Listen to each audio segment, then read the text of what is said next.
The Solemnity of Christ the King marks the last Sunday of Ordinary Time, just before the opening of the new liturgical year in the Advent season.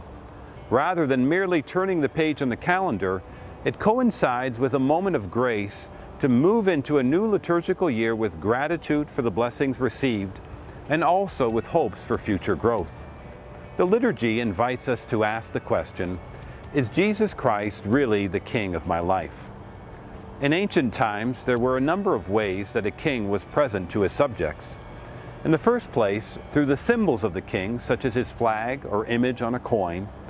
With Jesus, his great symbol is the crucifix, which reminds us that his reign is expressed through a self-giving, sacrificial love.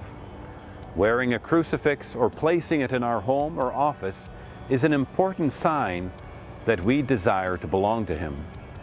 Secondly, a king made known his message by way of a decree.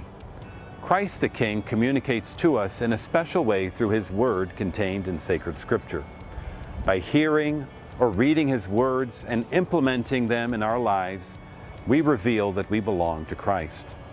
A third way a king was present in his kingdom was through his ambassadors, his appointed advocates who could deliver the king's message.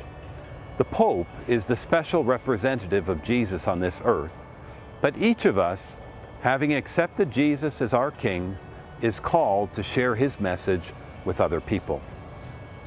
Finally, the greatest and most pleasing mode of the King's presence was the invitation and great honor to be in his personal company in his castle.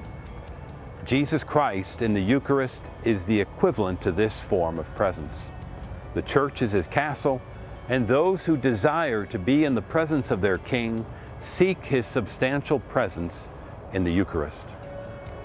As the liturgical calendar flips and a new year of grace begins, let us examine the ways that we can improve in allowing Jesus to completely reign over our lives.